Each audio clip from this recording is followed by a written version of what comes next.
with him.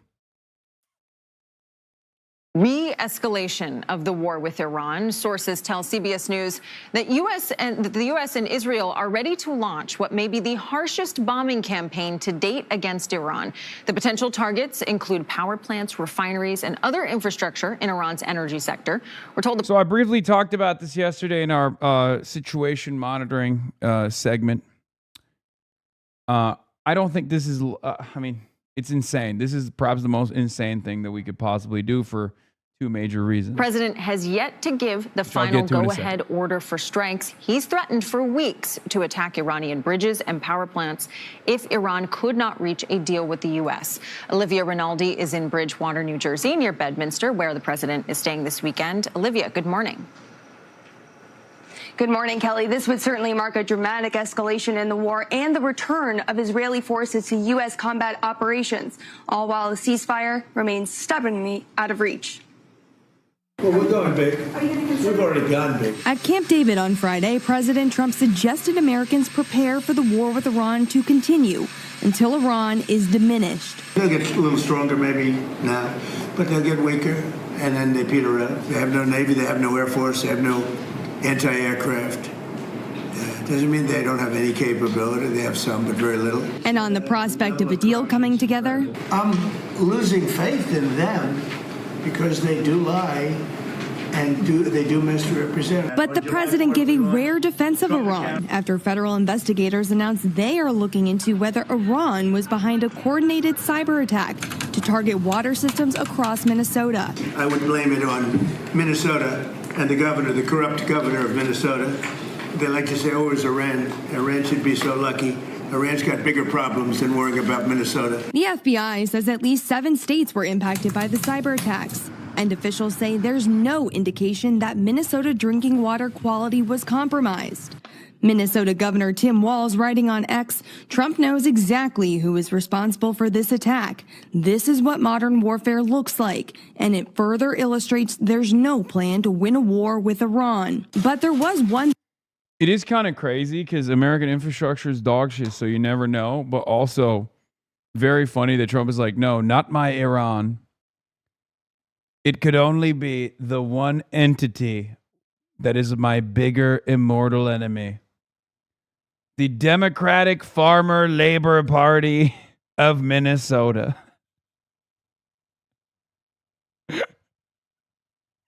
Not the IRGC.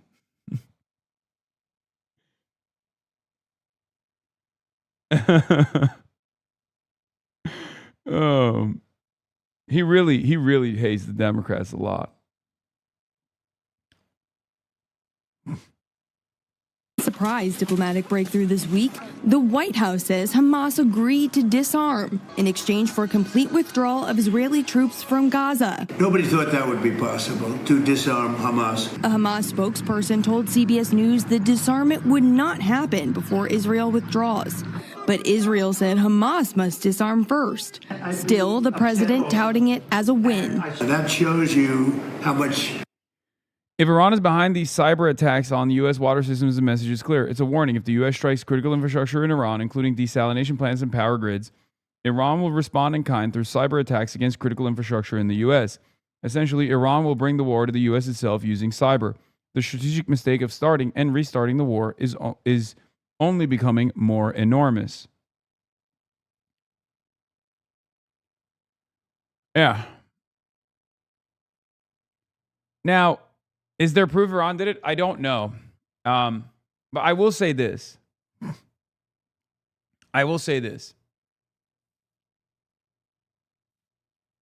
It kind of makes sense, but it also, in my opinion, is a little bit of a mistake from the Iranian side.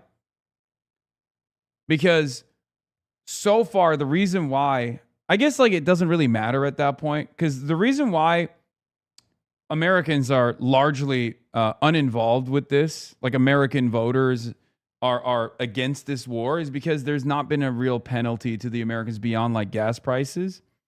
And even the dumbest American kind of understands that, like, yeah, we fucked stuff up over there, and that's why the gas prices are high.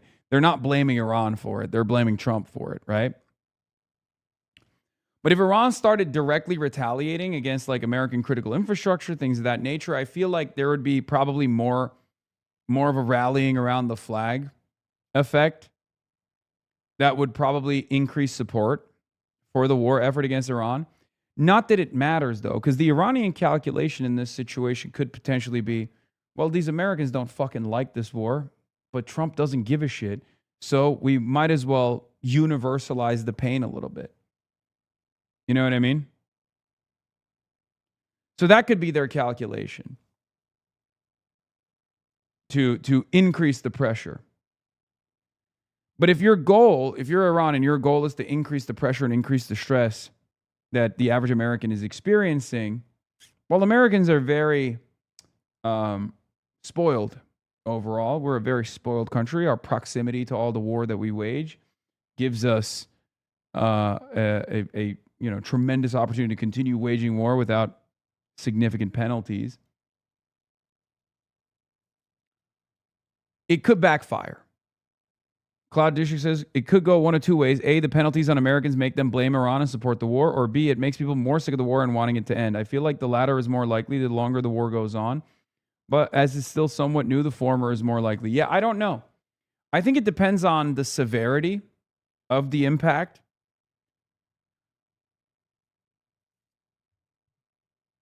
Lack of proximity. Yes, not proximity. Sorry.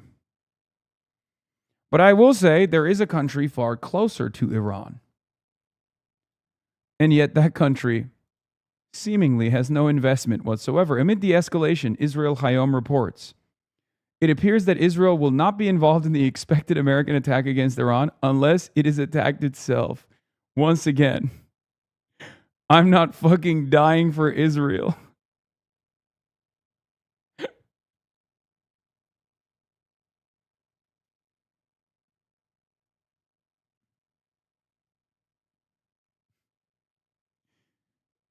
It's so funny. Only Americans, please. Only American corn-fed Iowa boys and girls get to die for Israel, okay? No, not. We're not sending our Air Force out there. What are you, crazy? They got anti-air defenses.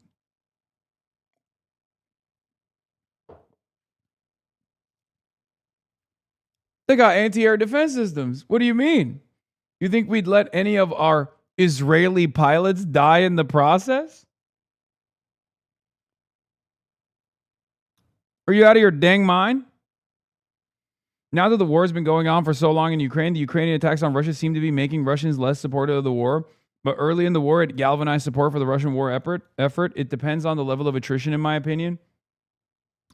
Yeah, but again, it's been a long process for Russia. So, it's a little different. America is still early. America's still early in the day in its efforts. Also, Russians are used to worse material conditions than Americans are. I think Americans are definitely Americans have far less appetite for stress. We're used to living very comfortable lives. I mean, think about it. COVID lockdowns led to Americans taking up arms against their local governments, because they couldn't get a fucking haircut for like a week and a half. Yeah, Russian baseline tolerance for suffering is infinitely higher than Americans. So I don't know which way it would go. I have no idea. But you bet your fucking ass, any kind of attack on our critical infrastructure, we will have absolutely, Trump will have absolutely been responsible for it ultimately. Because none of this shit had to happen. The gas prices, we did not have to experience another inflation crisis whatsoever. Trump literally went in and did that shit at the behest of Israel, and I will be saying the truth, no matter how much people get mad at me for it. Okay?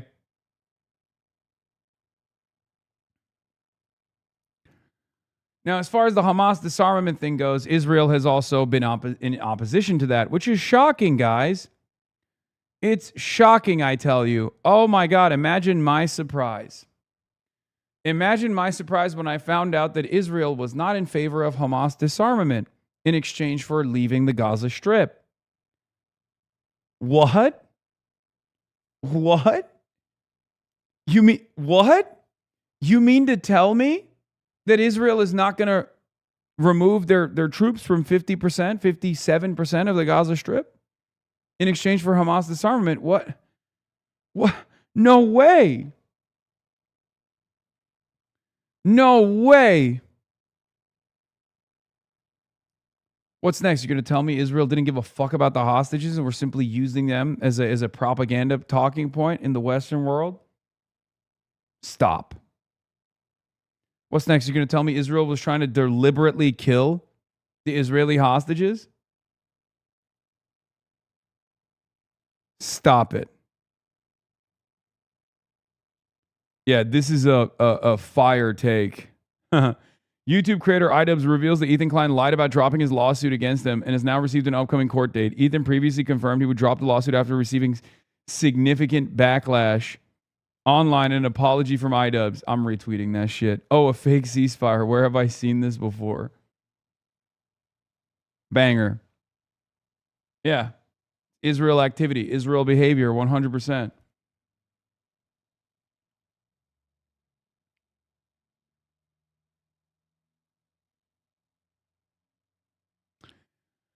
The U.S. almost also here going back to the situation monitoring. There's a new WAPO. Oh God, I don't want to fucking. GIF link doesn't work. I need to log in. Send it to me with a paywall remover, please. Here's the thing. Okay. America doesn't have the munitions to continue waging this war, and the global markets don't have time to continue waging this war as the Strait of Hormuz remains closed, as the Saudi oil refineries start getting peppered with Houthi strikes, worsening the crisis, worsening the energy crisis. Okay? Markets and munitions. Markets can't take any additional destabilization, and America doesn't have the munitions to continue. And a lot more people are openly saying it now. At least they're saying it to the media. Here's a Washington Post exclusive. U.S. General warns Pentagon he lacks sufficient forces to protect Israel. A shortage of Navy destroyers used to defend against the Iranian ballistic missile attacks will force the head of U.S. European Command to prioritize the U.S. homeland instead, officials said. The top U.S. general in Europe privately warned the Pentagon this week that he lacks sufficient naval forces to continue protecting Israel from incoming ballistic missiles. A couple months ago, we lacked sufficient munitions to protect our allies. Now, we're admitting that we lack the sufficient munitions to protect the homeland. Do you understand how fucking insane that is? Do you understand how fucking insane that is? There are varying degrees of allegiances that we have, Israel being at the top, right? Israel obviously is the most important asset, more important than actual states in the United States of America. Like, America would literally exchange Wyoming for Israel. America would allow Wyoming to be nuked off the planet with all of the Wyomingites in it in exchange for making sure that Israel was safe, making sure that Israel could continue expanding. I 100% believe that. Okay? So there's one element, but the entirety of the country, now we got problems. There's varying degrees of care here. There's varying degrees of importance. So, like, obviously the least important are the Arab states, Gulf states. They're nothing, even though they're worth so much more than Israel technically. In our calculation, they're worth nothing. And that much remains to be seen. We're basically treating Saudi Arabia and the UAE like they're Kurdish militias, okay? Literally bottom of the fucking barrel. Then you got the Asian security theater. You got the Asian security cooperative agreements in the Pacific theater. They're Up next, we took their anti-air defenses and we panic shipped them into the Gulf specifically to defend Israel. And then you got Europe. Obviously, Eastern Europe is nowhere near as important, even though they're a part of NATO, so they're a little bit more important than the Asian countries. And then you got Western Europe. And after Western Europe, you have the American nation, okay? Our United States of America. While the United States of America, or at least our government, America, the entity, not the people, while the United States of America could maybe eat a little bit of damage on the homeland in exchange for, going along with Israel's ambitions here, when you arrive at our missile stockpile is not enough to not only not defend Asia, but Eastern Europe and Western Europe, but now the United States of America didn't even mention Africa. Dog, Africa is not a part of the equation from the American foreign policy calculation. What are you talking about? We're talking about countries that we have security cooperative agreements with.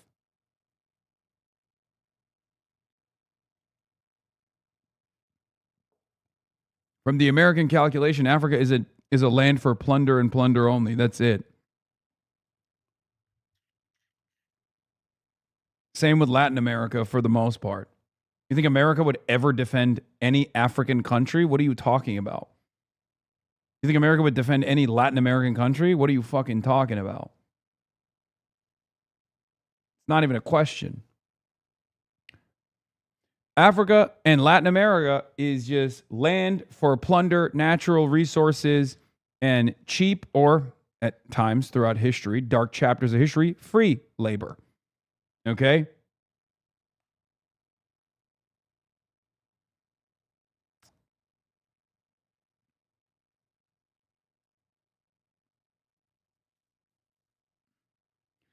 And I don't even think, yes, you're not wrong. I don't even think America would defend Western Europe if push came to shove. My point is, if you can't defend the American homeland, then you have nothing, right? These guys love talking about if we don't have borders, we don't have sovereignty. If we don't have borders, we're not a nation. Okay. If we can't even defend the homeland because we have literally expended all of our fucking munitions on Israel, what are we? Other than a cumsock for Israel, an Israeli ambition. What are we? Are we a country? Who's the senior partner in this coalition? Who's the superpower here? Is it Israel or is it America? What the fuck are we talking about? General Alexis Grinkowicz, the head of U.S. European Command, so obviously you know he's fake and gay and woke because he's, in Europe, sent written notification to senior Pentagon officials saying that without another Navy destroyer, he would be forced to choose to defend the United States homeland over that of Israel, said the officials, who, like some others, spoke on the condition of anonymity to discuss the correspondence.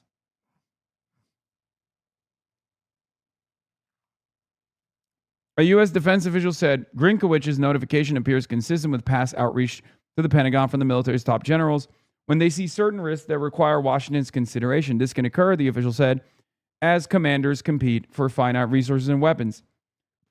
The Pentagon declined to comment. U.S. European Command did not respond to requests for comment. A spokesperson for the Israeli embassy in Washington could not be reached for comment. The general's warning comes at a tenuous moment in the 5-month conflict as near-daily attacks have resumed following the collapse of peace talks between Washington and Tehran, and the operation's intensity has drained U.S. supplies of key defensive weapons. The Navy has been particularly taxed as the Trump administration has directed a blockade of Iranian ports in response to Tehran's closure of the Strait of Hormuz. The standoff has stymied the movement of Middle Eastern oil and other commodities through the narrow waterway, upending the global economy. You know all this stuff already. And it's been very interesting because this is yet another moment where I have to do my I told you so dance.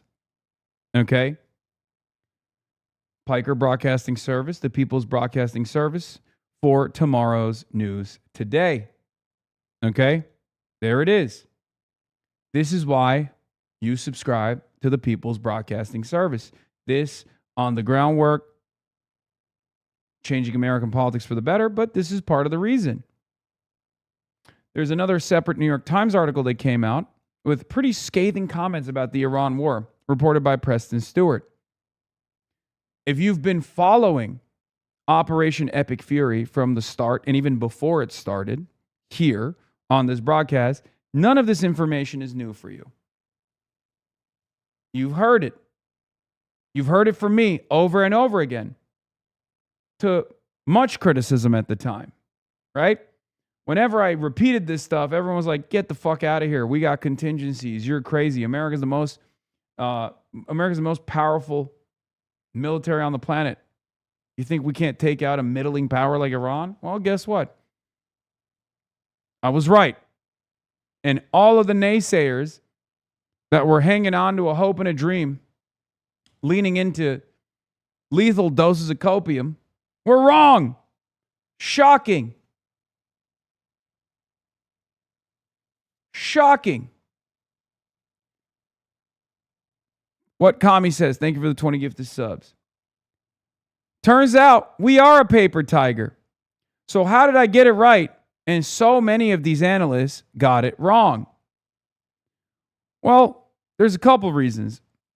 Number one, I don't believe in American exceptionalism. I think it's silly. I think it's dangerous to lean into these sorts of ideals. I think sober analysis requires you to look at the situation and also look at the opposition, what they're saying, what they're doing, what their capabilities are, without this weird supremacist lens. This is how America used to operate, by the way. Even if they lied to the public overall, they wouldn't believe their own lies. Nowadays, it feels like when Maria Bartiromo is like, I can't believe it. What is going on? Why are we incapable of destroying the Iranian military like my beautiful president said? It sounds sincere, like she believed the bullshit. Maria, you're supposed to be the one peddling the bullshit. You're not supposed to believe the bullshit, you fucking idiot. Trilogy, thank you for the 20 tier 1 gifted subs. This is a huge problem. Even if you are pro-American empire, it's a huge problem. I have no problem saying this out loud because they're not going to fucking listen to me anyway. Part of it is because they don't listen to reason and they don't want to conduct sober analysis regardless. They don't want to listen to any naysayers. It's incredible, dude. Same issue with China. Our interpretation and our analysis in the Western world on China is significantly lacking because we are constantly underestimating them. Anything that they do, oh, there must be some other separate reason. Oh, they must be afraid. They must be scared of us. They don't have the power. They don't have the capacity to push back. Remember, I told you, Liberation Day. What did I say? China was not going to back away from this, that they had the capacity to push back against this idiotic thing that Trump was doing. It was going to alienate all of our allies, and it was going to fail. It was going to alienate our allies. It was going to cause volatility. It was going to increase prices, which it did. And last but not least, China was not going to back down, and that China was inevitably going to come back to the bargaining table and, create an environment of stability, as they always do, after America's trade partners recognized who was primarily invested in continuing international trade stability and who was increasing the volatility. And it worked. Right after that, Canada, the UK, even Germany, France, and many other countries, including Spain, went to China and cut bilateral deals without the United States of America, in opposition to the United States of America's demands for decoupling from China. Now, the reason why I got it right, and many Western analysts got it wrong, is because they don't want to look at what China is doing and take it seriously. So even if their goals are different than mine, because I believe in cooperation with China and not saber rattling against China, and they believe in opposing China and maybe even waging war against China, which I don't think we need to worry about any longer. The reason why we get it right at the Piker Broadcasting Service and they get it wrong is because I listen to what the Chinese officials are saying. I look at their capabilities. I look at the material realities. Because no matter how hard you can propagandize about our war efforts going well, at the end of the day, if Iran is still lobbing missiles at American bases with successive strikes, that means that you were just lying. Because talking points are not the same as successfully attriting the Iranian strike capabilities. Talking points only delude people over here. And the same warning I present one more time, this time on the markets. Because of the gracious nature of China, always trying to trade max, always trying to maintain global stability, for the last couple of months, the Strait of Hormuz blockade has not turned into a major crisis. Only because China cut their strategic petroleum reserve imports by almost half. There's no guarantee that it will continue to do so. This gives China tremendous leverage. But without that, Trump's yapping about how, Iran is going to do a ceasefire. We're going to blow up Iran on Friday nights, and then Iran is going to do a ceasefire on Sunday nights, would go nowhere. Because at the end of the day, there is a hard limit to how much oil is readily available in the market. Because this is not a speculative asset. It's a hard commodity with inelastic demand. A hard commodity with inelastic demand that will inevitably run out. And once we hit that hard limit, there is going to be a cascading, cataclysmic event.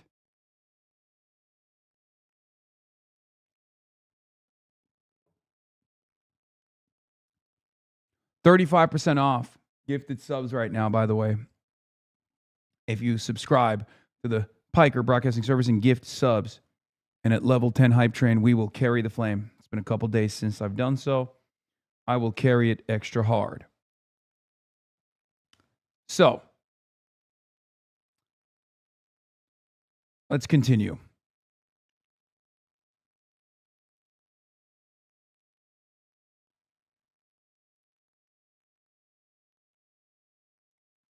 What are some of the other takes from this New York Times article? Robert Niblett, former director of the Chatham House, called it a strategic loss and an embarrassment, adding, for the U.S. allies and those who rely on the U.S. for security, this is confirmation that you can't trust the United States.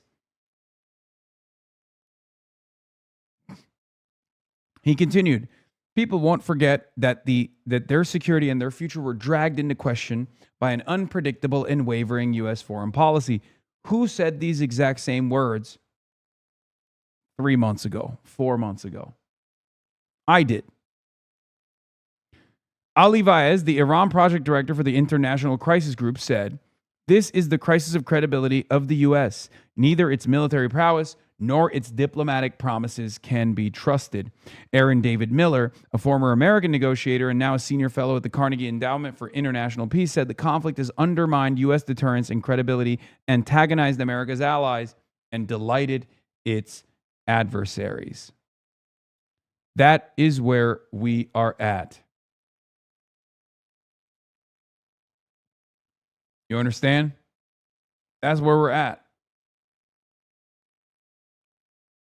Level 5 Hype Train is also where we're at. None of this had to happen. Donald Trump could have said the exact same thing that every other president that came before him said to Benjamin Netanyahu and different Israeli leadership. Fuck off. He could have just simply left it at that. The Israelis have been agitating for a war against Iran for the last almost 4 decades. We could have just said, fuck off.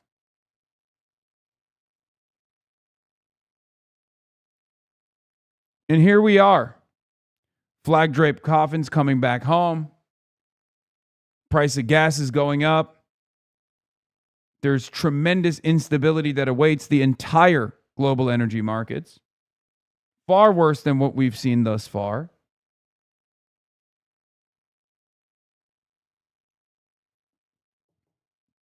Our allies are frustrated, partially because of our actions leading to great instability. But also, our allies all around the world are frustrated because we've shown them that we do not have the military prowess nor the military might. And our commitments are absolute to one country and one country only, and that is Israel. And at the direction and at the behest of Israel, we are willing to throw the entire world into chaos. We are willing to forego our security commitments to countries that are technically far more valuable, far more bountiful in natural resources, for example, like the Gulf nations. The realpolitik of it all, the normal attitude here would be to cut our losses with Israel, to demand that they pull back and we pull back from them, and then redouble our commitments to the Gulf nations. I'm saying this not as someone who is an anti-imperialist. I'm saying that the pro-American empire position that is strategic and sound would be to lean into the Gulf allies, cut a deal with Iran, cause Israel to restrain itself, force Israel to restrain itself, to no longer protect it, to no longer allow it to behave with impunity in the violent and belligerent ways that it does. But instead of doing that, we have only doubled down, tripled down, quadrupled down, quintupled down on Israel's ambitions. It is unbelievable. We're also at level 6 hype train, 35% off gifted subs.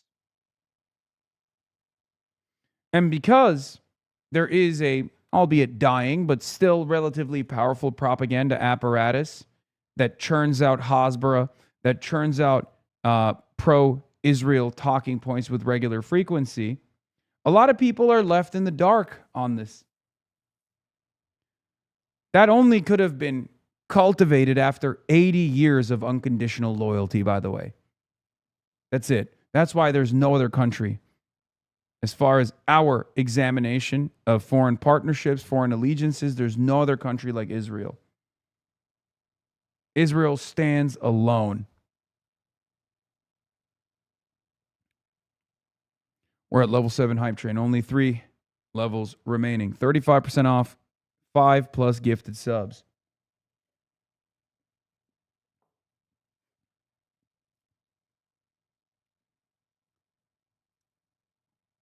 Breaking. Iran announces that it will strike the world's, what commie says, with the 50 bones, goddamn. Iran announces it will strike the world's most important energy facilities located in Arab countries and Israel, all within range of Iran's precision missiles in response to any new U.S. and Israeli strikes per Fars. Ghawar oil field, Saudi Arabia, the backbone of Saudi production. Disruption puts 5+% of the world's oil supply at risk. The global oil supply, chat. Abqaiq and Khurais, Saudi Arabia, 7 million plus barrels per day throughput, world's largest oil stabilization plant. Ruwais refinery and Zakum oil field, the United Arab Emirates, second largest offshore oil field, 1+ million barrels per day. North Qatar gas field, Ras Laffan LNG, Qatar, world's largest gas field with 25% of proven reserves and 20% of global LNG trade. The Burkan oil field in Kuwait with 67 billion barrel reserves, 2 million barrels per day. Sitra refinery, the in Al Minhaj, Bahrain, Leviathan, Tamar gas fields, Israel, Israel's largest and second largest gas fields. Iran adds that during the 40-day war, Iran bombed Qatar's most important gas refinery in response to a strike on the South Pars facilities, with Trump apologizing in Truth Social, promising it will not happen again. The reason why they're saying we will do this if you strike us, if you follow through on this destruction campaign on our refineries, on our power plants, is because they will do it. They will. And perhaps they'll do more. Perhaps there will be a domestic attack on our energy grid here in the United States of America. Cyber attacks potentially. Mark Ames says, Iran has to pre-announce the global catastrophe they can inflict because the Trump admin still hasn't learned from 5 months of failed warfare, and Trump himself says he had no idea Iran was shut down the Strait of Hormuz in response to getting attacked. However, Trump is so far gone, even if Iran were to tattoo their response plans and capabilities to his eyelids, he wouldn't process it. This absurdity is dangerous. Because a reporter says, you said that they do have some capabilities left. Should Americans be prepared for these back and forth attacks until Iran is simply unable to strike back? Trump's response is, they'll get weaker, they'll get stronger maybe now, but they'll get weaker, and then they peter out. Yeah, sure, I think so. This is so insane. We are at the mercy of a complete and utter buffoon who we know has no care and consideration for the damage he can deal to other countries and its civilian population. But seemingly, he has no care or consideration for the damage that we will receive in retaliation.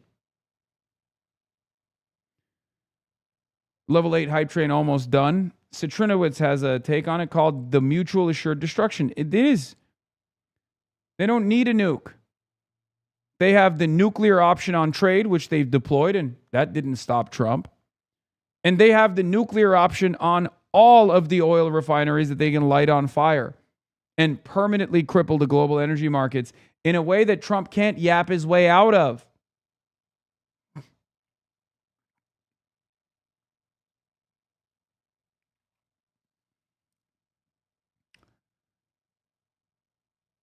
Meanwhile, this is what Trump is doing.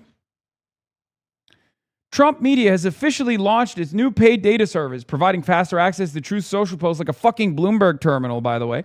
The new service is called Truth API, which gives firms a direct licensed real-time feed of the platform's most market-moving truths, the company's CEO said in a press release. The service reportedly costs as much as $100,000 a month.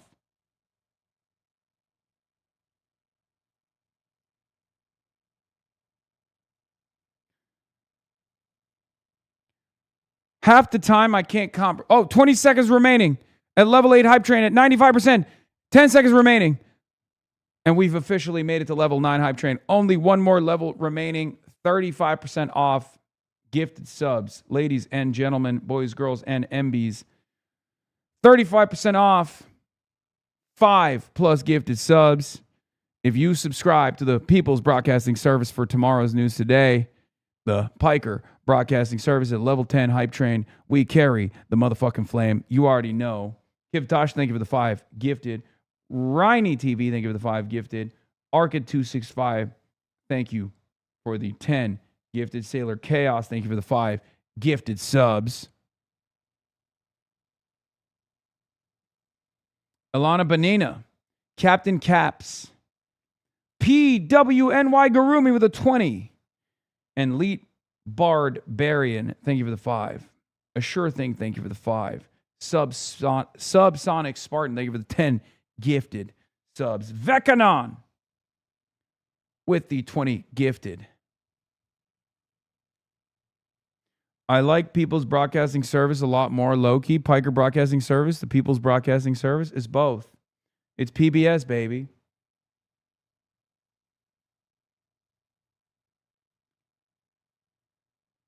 This is what Trump has been truthing, by the way. And for $100,000 a month, you could get access to these truths before anybody else does. Only Trump. It's in his DNA. What does this mean? What the fuck does this even mean?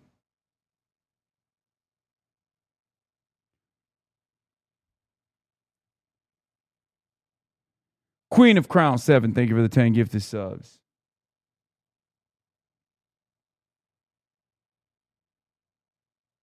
He's got Biden brain.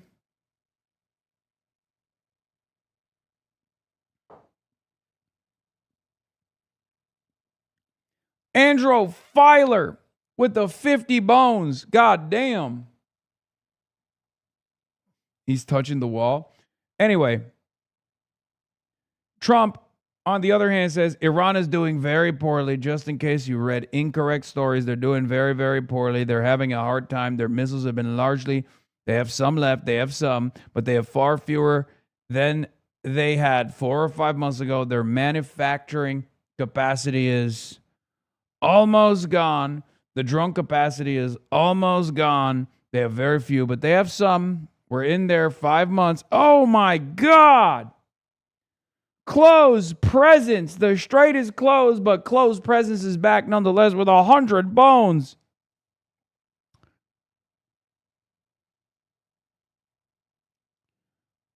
A much more important job than we originally anticipated. We're in 5 months and we have obliterated their military capacity. No, you haven't.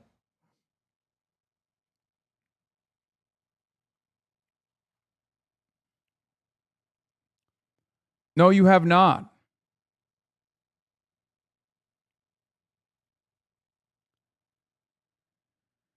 Oh.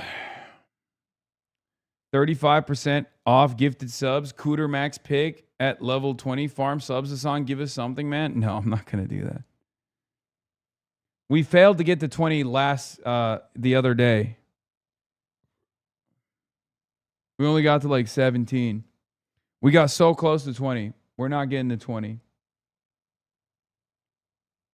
Falcon Pack.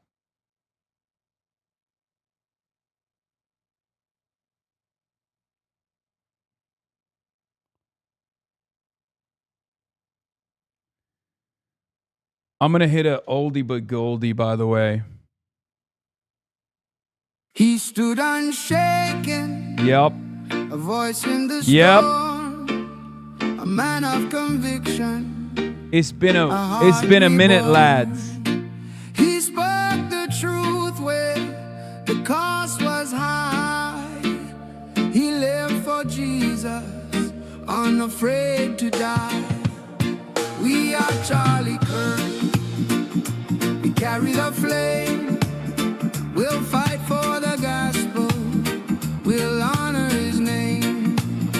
We are Charlie Kirk. His courage our own. Together unbroken. We'll Make heaven known.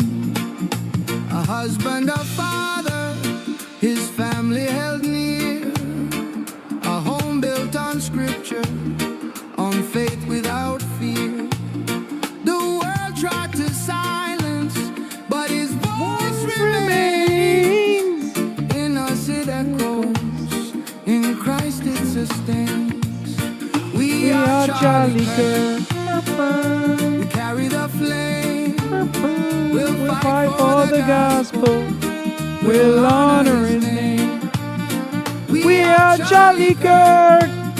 His courage our own. Together unbroken. We'll make heaven known. It turns out there's a lot of AI music out there, from Boy George to that one guy that went viral. So we're listening to AI music ahead of the curve. The darkness will fall. Zaza Birds, rise up. We answer the call. Burning Joint USA. The truth is eternal. The cross is our guide. With God as our captain, we march side by side. We are Charlie Kirk. Carry the flame. We'll fight for the gospel. We'll honor his name. We are Charlie Kirk. His courage our own. Together unbroken, we'll make heaven known. We are Charlie Kirk. We are Charlie Kirk. Forever alive. Charlie Kirk. With God we will rise. We Charlie Kirk. With God. Charlie Kirk. That's right. Level 11 Hype Train. 30 seconds remaining, ladies and gentlemen. Level 11 Hype Train. Remember, 35% off gifted subs. 5+ gifted subs. 35% off. 20 seconds remaining at level 11. Your hotel neighbor be like, nah, they love it.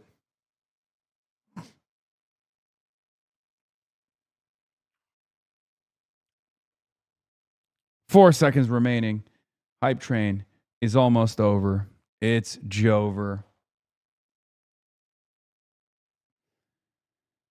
We're busy. You were not. Thank you for the 20 gifted subs, but you were not able to bring us in there. Hype train, treasure train complete at level 11. All right.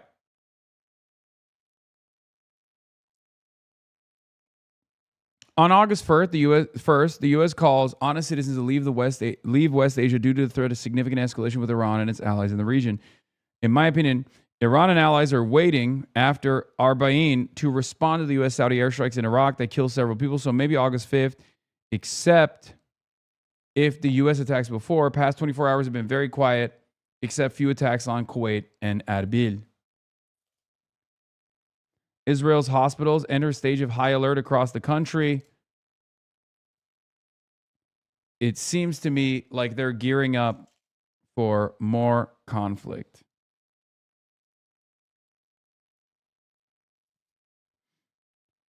Now, given their tendency,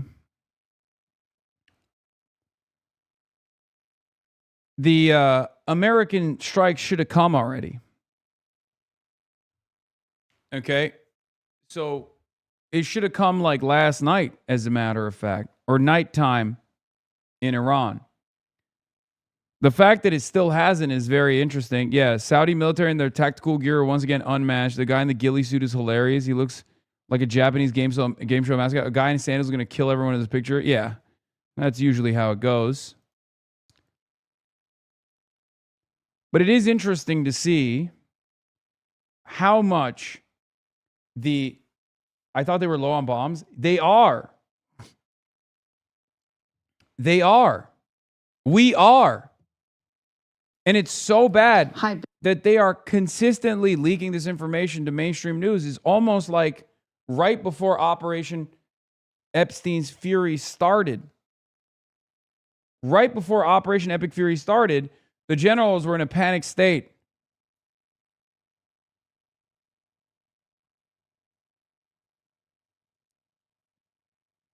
Here is Fox News covering it. That's when you know, when this lady comes out in the morning show and starts saying truthful shit, understand that the situation is not great. Bill, well, the Pentagon is confronting a growing reality after months of fighting in Iran. America's stockpile of missile defense interceptors is shrinking so. We're low on defensive munitions, not actual bombs. Yes. But we're also low on standoff munitions as well. Okay? Here's the problem, and I keep repeatedly explaining this over and over again. We have expended and depleted a decent chunk, almost half of our standoff munitions. The reason why we've utilized our standoff munitions rather than our bombs, right? Gravity bombs, unguided, guided gravity bombs, is because we have not been able to establish air superiority over the Iranian airspace. Iranian anti-air defenses have still been lasering American planes. Okay? You've been saying the same thing for weeks. Well, because why would the situation change? It's not like we magically figured out a new weapon that can evade their anti-air systems. I've been saying the same shit over and over again because we've been doing the same shit over and over again. I know I sound like a fucking broken record. Every damn day I turn on this stupid fucking stream and I keep repeating myself because Trump keeps repeating himself. It's not like it was untrue months ago. It's just more true now than it was even last week. What can I do? Donald Trump goes on television and says, we won the war. We've destroyed the Iranian Navy. We've destroyed the Iranian striking capabilities. We've successfully attrited their strike capabilities. We've destroyed their defenses.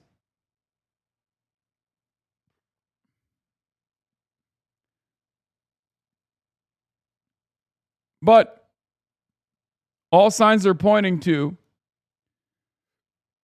a potential escalation. All signs are pointing to a potential escalation as the State Department is urging Americans to consider leaving Middle East as regional conflict escalates. It's fucking rinse and repeat every damn day, man.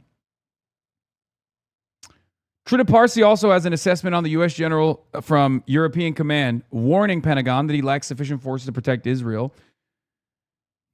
Trita says, I see three plausible explanations for this move. One, this is a genuine attempt at preventing a likely U.S. escalation in the making. Two, this is intended to give Trump a way out. Trump can continue to portray himself as tough and willing to take the fight. But the problem is with military readiness. Three, this is deception aimed at lulling Tehran into a false sense of security only for Trump and Netanyahu to attack Iran in a major escalation in short order.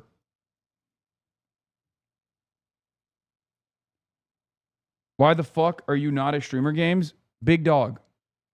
There's literally a major primary taking place on Tuesday here in Michigan. Are you out of your dang mind? Much that military planners are weighing whether they can continue the current cycle of limited retaliatory strikes. The Center for Strategic and International Studies, using open source budget numbers, estimates U.S. Patriot interceptor inventories have fallen from roughly 2,300 pre-war to fewer than 827, while THAAD interceptors have dropped from 452 to fewer than 278. CSIS warns rebuilding those stockpiles could take 3 years or more. If you look at what we've expended for Patriots, for example, it's over half the global inventory now has been consumed in the Middle East. Similar for the THAAD interceptors as well. These are things that we have to intercept ballistic missiles. So that really leaves us with very little excess to be able to use in other theaters, whether it's defend U.S. forces in Europe or the Indo-Pacific. The Pentagon recently summoned leading Silicon Valley defense firms like Shield AI, Anduril, and others to discuss urgently replenishing depleted U.S. weapons inventories. Concerns are that, these companies are, they have not produced at scale. They have commercial kind of technologies. They've done prototyping, but now kind of are they able to have production lines that can work with the government to produce those munitions at scales? Since 2024, 10,000 new defense tech companies have entered the market. This former Navy SEAL started Shield AI over a decade ago and recently returned from Ukraine, where his AI-driven targeting systems are being used. Defense tech was not a word in 2015. Venture capitalists thought we were crazy when we said we wanted to work on this mission of protecting service members and civilians. Yeah, it's a fucking hashtag ad. Jesus Christ. Anyway, yeah. The U.S. blew almost its entire clip protecting Israel. Who cares about EUCOM or protecting the homeland? Everyone is a part of CENTCOM now. The U.S. must sacrifice everything for Israel. That's increasingly becoming the reality here. It's actually insane. Success we're having with Iran. Because if you go 4 months ago, 5 months ago, a deal like that would have been impossible. Now, White House and Board of Peace officials say it could take months to implement that agreement between Hamas and Israel. And Adriana, we should note the war in Iran has now entered its 6th month. An important note, Olivia. Thank you so much. Overnight, the U.S. Embassy in Jordan issuing a security alert urging Americans to consider leaving the Middle East as U.S. assets and allies in the region face attacks by Iran. Meanwhile, here at home, President Trump took Friday's cabinet meeting to Camp David, where he told reporters the military is ready to ramp up strikes if progress isn't made on the diplomatic front. Steve Harrigan joins us now with the latest. Steve. That's right, that warning from the U.S. Embassy in Jordan telling Americans not to travel to the region or if they are here now to consider leaving. And it comes as President Trump has issued a warning that the U.S. could launch major attacks against Iran. The president saying those attacks could come as early as this weekend and they could last for several days. Here's the president.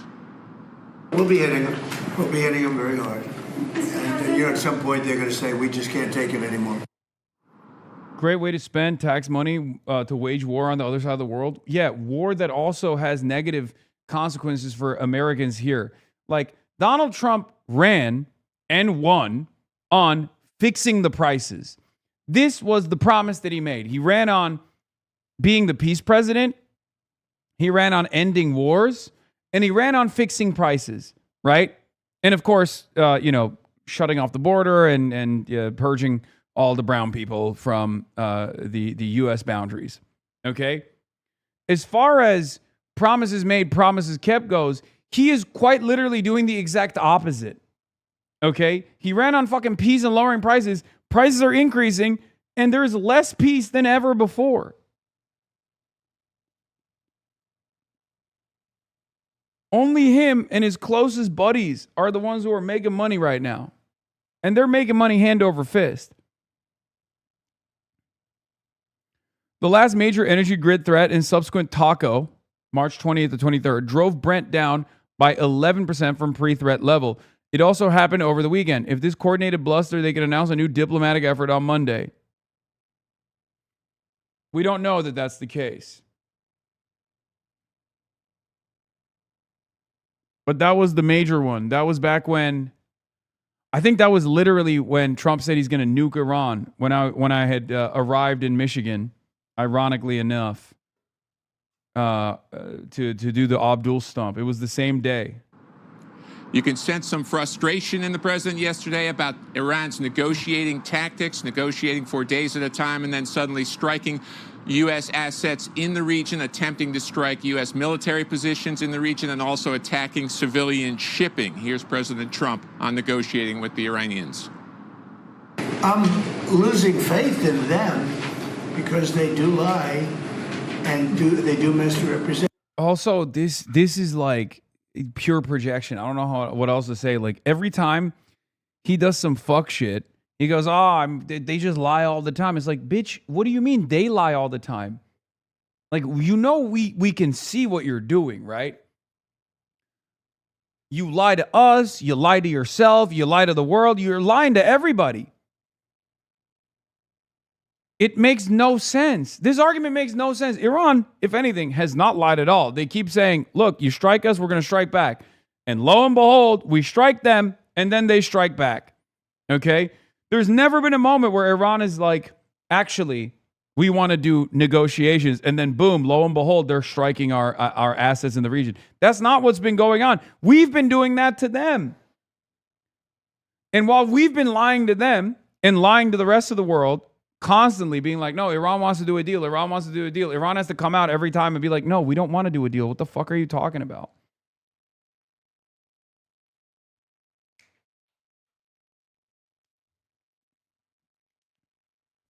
Iran has been pretty fucking straightforward every damn day of the week.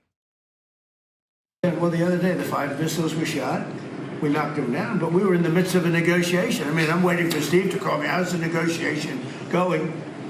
And instead, I got a call from Pete that they just shot 5 missiles at one of our bases in Jordan.